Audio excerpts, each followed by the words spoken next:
누가 그랬던가요? 세상은 인생은 선택의 연속이다. 그렇지 않아요? 아니에요? 한번 생각을 해봐요. 오늘 아침에 일어날 때도 일어날까 더 잘까? 그런 선택의 기로에 딱 서잖아요. 밥을 먹을까 안 먹을까? 그 선택. 그죠? 또 이제 학원을 다닐까 말까? 뭐 그런 선택.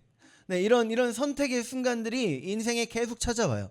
어렸을 때는 그래요. 비교적 좀 작은 선택의 기로에 서게 돼요. 근데 이제 나이가 들수록 점점 더 큰 선택의 기로에 놓이게 됩니다. 점점 더. 그럼 그 선택 한 번 한 번의 중요성이 아주 커져요. 잘못 선택하면 그 잘못 선택한 걸로 인해서 우리에게 다가올 그 어려움이 상상 이상으로 커질 수도 있습니다. 예를 들어 우리가 집을 산다, 땅을 산다라고 했을 때 여기에 집값이 오를지 땅값이 오를지 아니면 떨어질지 그걸 알 수가 없잖아요. 그죠? 근데 만약에 비쌀 때 샀다, 떨어졌다. 그럼 어떡할 거야? 삶의 순간순간마다 우리는 사실 선택을 강요받습니다. 문제가 날 찾아오고요. 그 문제 속에서 내가 어떻게 헤쳐나갈 것인가, 그 방법에 대한 선택의 순간이 오면 그때부터 이제 카운트다운이 시작이 되는 거예요. 때에 맞춰서 빨리 선택을 맞춰야 돼요. 그럼 우리가 고민을 하게 되겠죠? 내가 잘못된 선택을 하면 그로 인한 후폭풍이 나에게 몰려올 테니까 어떤 선택을 해야 이익이고, 또 어차피 둘 다 손해라면 둘 중에 어떤 걸 했을 때 나의 기회비용이 조금이라도 덜 들어갈까? 네, 그런 고민을 하게 되겠죠. 그럼 저 같은 믿음 없는 목사는 이렇게 얘기하는데, 믿음 있는 여러분들은 저한테 그러시겠죠? 기도하면 되잖아요. 그죠? 기도하면 되잖아요. 근데 여러분 기도하면 하나님이 이렇게 직접 말씀해 주세요. 코인은 사지 말고 미국 주식을 사라. 뭐 이렇게 직접 말씀해 주세요. 이번 주는 이더리움이다. 뭐 이런 말씀하세요? 안 하시잖아요. 저도 한 번도 못 들어봤어요. 우리가 그럼 무슨 기도를 해요? 뭔 일을 할 때마다, 선택을 할 때마다 우리가 기도를 하라고 주로 이야기를 하잖아요. 그럼 무슨 기도를 해야 될까요? 지혜를 주세요. 그리고 이 상황과 환경을 하나님께서 주관해 주세요. 인도해 주세요. 그럼 결국에 선택을 하는 건 누구예요? 나예요. 납니다. 하나님께서 나에게 지혜를 주셔서 옳은 길로 선택을 하게 하실 수 있죠. 근데 결국에 선택한 건 나잖아요. 오늘 본문은 우리 너무나도 유명한 장면이에요. 네 글자로 하면 이게 무슨 장면이에요? 오병이요. 5개의 떡, 2마리의 물고기. 5, 떡, 병, 2, 뭐였죠? 물고기요. 오병이요. 네. 예수님께서 갈릴리 바다, 사실은 호수죠. 이 유대인들이 살던 지역의 바다가 그렇게 많지가 않아요. 성경에 보면 대해라는 표현을 하기도 해요. 거긴 진짜 바다예요. 어디냐면 지중해. 지중해가 이렇게 있고 이스라엘 땅이 이렇게 있잖아요. 그래서 이 지중해는 어마어마하게 커 보이는 거예요. 우리가 보기에는 지중해는 사실 이 대륙 사이에 껴있는 쬐그만 바다인데, 그죠? 근데 그 사람들이 보기에는 엄청 큰 바다인 거예요. 그래서 대해라고 불렀어요. 그레이트 씨. 대서양보다 작고 태평양보다 작고 인도양보다 작고, 그런데도. 근데 이 사람들이 보기에는 그게 어마어마한 바다니까 갈릴리에 있는 그 호수도 야, 엄청나게 큰 뭐다? 바다다라고 생각을 했던 거예요. 근데 사실 우리가 보기에는 거긴 바다가 아니라 호수죠. 자, 어쨌든 그 호수 근처에 예수님께서 한 산에 올라가십니다. 뚜벅뚜벅 올라가세요. 근데 그 지역을 가보면 사실 그렇게 엄청 높은 산은 아니에요. 그래봤자 이 야트막한 언덕. 그래서 다른 성경에서는 빈들이라고 표현을 해요. 그러니까 우리에게는 야트막한 언덕이라고 보면 되겠죠. 잔디가 깔린 얕은 언덕에 예수님께서 올라가시는 거예요. 그 전에 예수님을 따라가던 사람들도 예수님 뒤를 졸졸 따라오고요. 그리고 예수님께서 수많은 병자들을 고치셨대라는 소문을 들은 사람들이 예수님을 따라서 또 모이는 거예요. 그러니까 갈릴리 지역에 호수가 있고 그 지역에 이렇게 살던 사람들이 우르르 모인 거예요. 지금 몇 명이 모였을까요? 오병이어로 몇 명을 먹였다고요? 5,000명이죠. 5,000명. 남자만 5,000명이에요. 그럼 몇 명일까요? 여자도 있을 거고 어린이도 있을 거예요. 몇 명? 남자랑 여자랑 똑같이 1대1이라고 봅시다. 그러면 10,000명의 어린이들도 왔을 테니까 한 2,000명 칩시다. 그래서 보통 학자들이 12,000명 생각해요. 자, 거기서 이제 예수님께서 주시는 말씀을 열심히 듣고 있었어요. 너무 재밌어요. 예수님께서 설교를 저처럼 딱딱하고 재미없게 하지 않아요. 하품하면서 고개 끄덕이는 건 반칙 아니에요? 그런데 예수님은 그때 당시에 말씀을 가르치는 사람들에게 비교도 안 될 정도로 농담하면서 말씀을 가르치셨어요. 우리 성경에는 되게 딱딱하게 기록이 돼 있지만 사실 그 당시에는 아이고 이 사람 참 농담도 잘하네 라는 식으로 들을 정도의 농담을 섞어가면서 말씀을 하신 거예요. 자, 어떻게 하셨냐? 너무나도 재밌게 말씀을 전하시니까 사람들이 말씀에 쏙 빠져들었어요. 시간이 흐르고 흘러서 어느샌가 시간이 저녁 시간이 된 거예요. 저녁 시간이 되면 뭐 해야 돼요? 밥 먹어야죠. 밥 먹어야지. 저녁 시간 되면 자요? 솔직히 저녁에 자는 사람 어디 있어요? 없잖아요. 밥 먹어야죠. 밥을 먹어야 되는데 이미 밥을 먹을 것도 잊어버리고 말씀을 듣느라고 거기에 쏙 빠져버린 거예요. 근데 사람은 생체다 보니까, 살아있는 몸이다 보니까 에너지를 필요로 해요. 그럼 이제 뱃속에서 1명, 2명 알람이 울리기 시작합니다. 그죠? 그럼 배가 고프다는 신호잖아요. 뭔가를 먹어야 돼요. 예수님이 그걸 몰랐을까요? 알았을까요? 알았어요. 그래서 예수님께서 빌립에게 말씀하십니다. 5절 말씀 봅시다. 5절 시작. 예수께서 눈을 들어 큰 무리가 자기에게로 오는 것을 보시고 빌립에게 이르시되 우리가 어디서 떡을 사서 이 사람들을 먹이겠느냐 하시니. 아멘. 이제 식사 시간이 다 됐어요. 이 사람들이 전부 요 앞에 동네에 가서 먹고 오기에는 시간이 너무 애매해요. 그리고 이 사람들이 요 앞에 동네에서만 온 사람들이 아니에요. 멀리서 온 사람들도 있어요. 그냥 보냈다가는 이 사람들 배고파서 쓰러질지도 모를 지경이에요. 그래서 모인 사람들을 대표하고 있는 예수님께서 먹여야 되겠는데 어떻게 하면 먹일 수 있을까? 빌립이 뭐라고 대답해요? 빌립은요, 어쩌면 MBTI를 검사해보면 ESTJ였을지도 모르겠어요. 그럴 것 같지 않아요? 예수님 물어보시니까 자랑스럽게 대답해요. 그것도 아주 계획적으로 현실에 맞게 딱 ESTJ죠. 야, 나예요. 네. 자, 그래서 이 대답을 하는데 6절 봅시다. 6절 시작. 이렇게 말씀하심은 친히 어떻게 하실지를 아시고 빌립을 시험하고자 질문을 하신 거예요. 혹시라도, 혹시나, 근데 역시나가 되는 거죠. 뭐라고 대답해요? 7절 보면 빌립이 대답하되 시작. 각 사람으로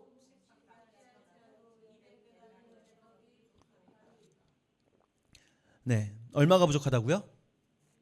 200데나리온. 얼마예요? 200데나리온이면? 달라요. 우리나라랑 이 금액에 대한 화폐 단위가 달라요. 우리가 이스라엘 갔을 때는 동전을 몇 개 가져왔죠? 그게 뭐예요? 이스라엘 동전 하나가 얼마라고 써 있어요?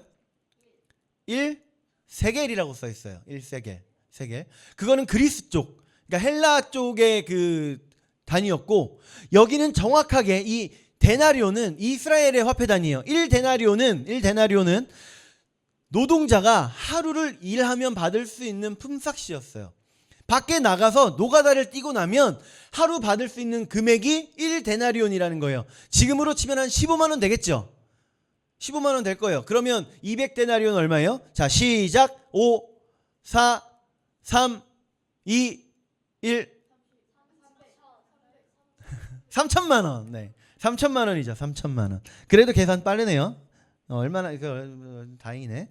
자, 근데 빌립이 지금 뭐라고 대답한 거예요? 이거 의미는 3천만 원이나 필요한데 우리 지금 그런 돈 있어요, 없어요?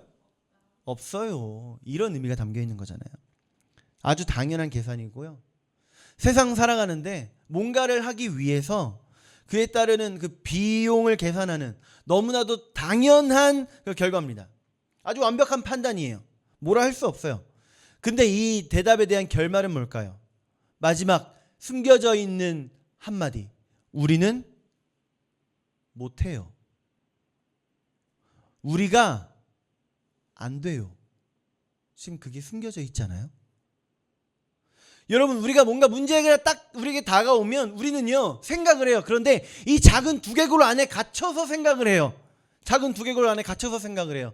뭔가 문제가 내 앞에 딱 다가와요. 우리는 그 문제를 보는데 이 작은 눈으로 봐요. 물론 우리 혜지쌤은 좀 큰 눈으로 보기는 하지만 그래도 안구라고 하는 요만한 거에 딱 갇혀서 보잖아요. 그럼 우리가 선택한 결론은 결국 딱 이거밖에 안 되는 거예요. 우리는 못해요. 우린 안 돼요. 두 글자로 하면 포기. 포기는 뭐 할 때 쓰는 단어예요? 아, 똑똑해요. 네, 배추 살 때 쓰는 단어죠. 제가 여기 옆에 소래고 출신이에요. 제가 소래고 나왔어요.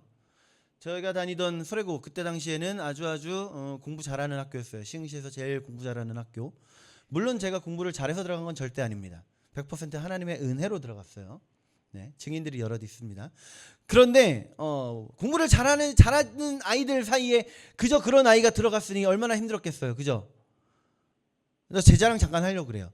그런데 놀라기는 고등학교 1학년 때부터 야간 자율학습을 10시까지 시키는 거예요. 그래도 돼요? 그래, 했어요. 그땐 당연히 하는 줄 알고 했어요. 근데 고3이 되니까 또 문제가 생겨요. 주말에도 학교로 나와라. 여러분은 토요일날 가요? 안 가잖아요. 여러분들 전에는 토요일날 띄엄띄엄 갔죠? 놀토라는 개념이 있었어요. 혜지쌤 때 놀토 있었어요? 네. 근데 우리 때는 놀토가 없었어요. 토요일은 당연히 학교 가는 거였어요. 그러면 주말에도 학교 나와라는 무슨 요일에 나와라? 주일에 나와라. 주일에 나와라. 일요일에 나와라. 그럴 수 있어요? 저랑 같은 고등학교에 같은 동아리였던 사모님 어떻게 나가셨어요? 주일날? 그래요. 안 나갔어요. 저는 어떻게 했을까요? 안 나갔어요. 그때 같은 교회였나요? 아니었어요? 그땐 같은 교회 아니었어요? 고3 때? 찬양단만? 그렇구나. 어쨌든 네, 안 나갔어요. 고3 학생이 학교 전체가 일요일에도 주일에도 나와라 라고 하는데 안 나가는 거, 버티는 거 할 수 있어요? 어려워요. 쉽지 않아요. 학생이면 당연히 공부가 중요하죠. 공부가 중요해요. 공부보다 중요한 게 어디 있겠어요, 학생한테. 그런데 그건 우리가 이 땅에 우리의 눈 높이에서 세상을 바라볼 때의 이야기고, 우리의 눈을 조금 올려봅시다. 여러분, 우리가 이 구글어스라고 아세요? 구글어스 가장 아래로 내려가면 도로뷰를 볼 수 있죠. 도로뷰를 볼 수 있어요. 근데 그거를 점점 시선을 올리면요, 도로를 보던 눈이 산을 보고요, 정면으로 보는 게 아니라 위에서 내려다보는 거예요. 그리고 더 올리면 나라가 보이고요, 바다가 보입니다. 더 올리면요, 지구가 보여요. 여러분, 이 지구는 무슨 모양이에요?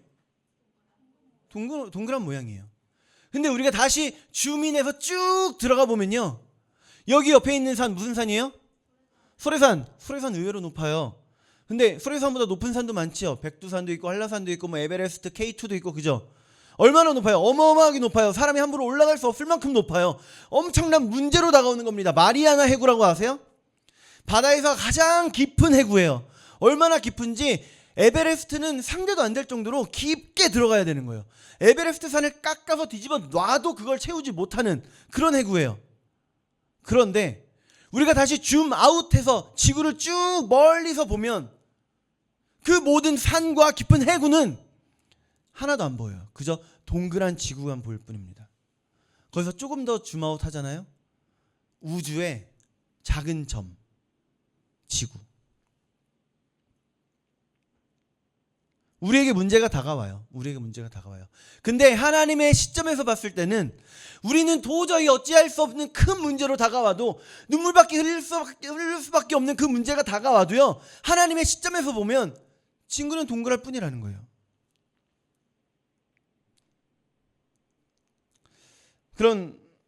그런 하나님이 우리 편입니다. 그런 하나님이 우리 편이에요. 우리를 사랑하세요. 여러분, 혹시 이런 궁금함 좀 가져본 적 없어요? 이슬람이 섬기는 그 알라라고 하는 신과 기독교에서 섬기는 하나님과 같은 하나님인가? 사실 과거로 쭉 돌아가 보면 누구에서 만나요? 너무 과거로 갔다. 조금만 좀 앞으로 좀 올래요? 아브라함까지 와요. 아브라함에게서 두 아들이 태어나죠. 한 명은 이삭과 한 명이 이스마엘. 이 두 아들로 갈라져서 이슬람과 기독교가 되는 거잖아요. 뭐 물론 유대교가 있고 뭐 그렇게 가지만 어쨌든 기독교가 되는 거잖아요.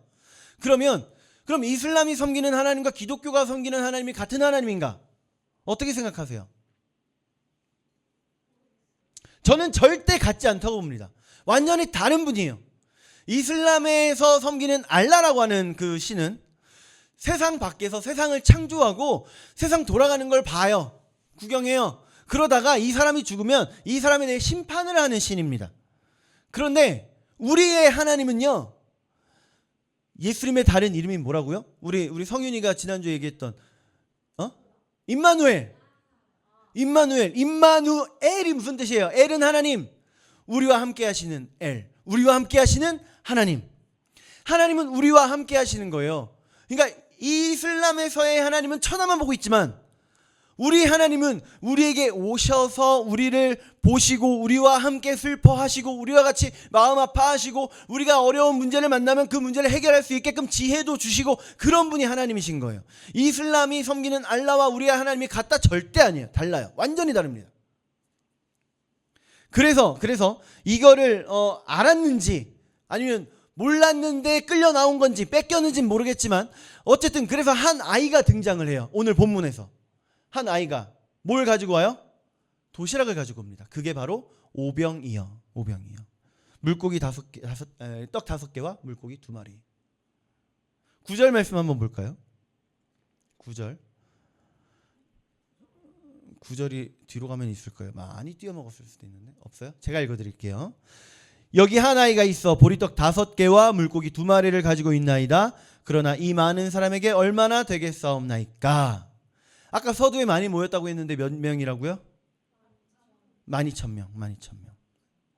이 작은 아이가 가지고 온 이 도시락 가지고 12,000명을 먹일 수 있어요? 근데 예수님은 그걸 받으셨어요. 아니 예수님, 이거 12,000명 먹일 수 없는 거 그냥 이 아이라도 배불리 먹게 놔두시지 왜 굳이 뺏어 가세요? 그죠? 근데 그게 아니에요. 그 도시락에서 물고기는 떡은 계속해서 나왔습니다. 계속해서 나왔어요. 우리나라 옛날에 그 전래동화에 나오는 화수분이라고 하나요? 그 화수분에 뭐 하나 넣어놓으면 그거 계속 나오잖아요. 그것처럼 마치 화수분처럼 그 도시락에서 뭐가 계속 나오는 거예요. 12,000명이 다 먹고도 12광주리가 남을 정도로. 우리는 작지만 우리 하나님은 작지 않아요. 우리는 가난하지만 우리 하나님은 가난하지 않습니다. 우리는 연약한데 우리 하나님은 연약하지 않아요. 우리는 안 돼요. 네, 우리 안 돼요. 근데 우리 하나님은 돼요. 이걸 우리 삶의 밑바탕에 깔고 살아야 되는 겁니다. 문제가 있어요. 문제가 날 찾아왔어요. 이제 선택해야 될 시간이에요. 그 선택 내가 하더라도 우리 선택의 밑바탕에는 우리의 믿음이 깔려 있어야 되는 겁니다. 하나님이 하시면 됩니다. 그래서 우리 삶이 더 치열해야 되는 거예요. 우리 삶이. 그냥 하나님이 하시겠지 하고 내버려두면 되겠네요? 아니에요. 그 믿음이 깔려있기 때문에 우리의 삶은 더 치열해지는 거예요. 우리 또 한 주를 살아가게 될 텐데 이번 주에도 우리 한번 숙제합시다. 숙제. 내 모든 선택의 순간에 기도하기. 단 10초라도 좋으니까 5초라도 좋으니까 기도하기. 하나님 저에게 지혜를 주세요. 오늘 우리 본문에 우리 예수님께서 음식 나눠주실 때 하늘을 우러러 축사하셨다고 하십니다. 기도하셨다는 거예요. 기도했다는 건 하나님께 도움을 구했다는 거고, 기도했다는 건 하나님께서 일하시기를 간구했다는 거고, 기도했다는 건 우리의 믿음을 하나님 앞에 표현했다는 겁니다. 포기하지 말고 우리 하나님 의지해서 기쁨으로 살아가는 우리가 되기를 축복합니다.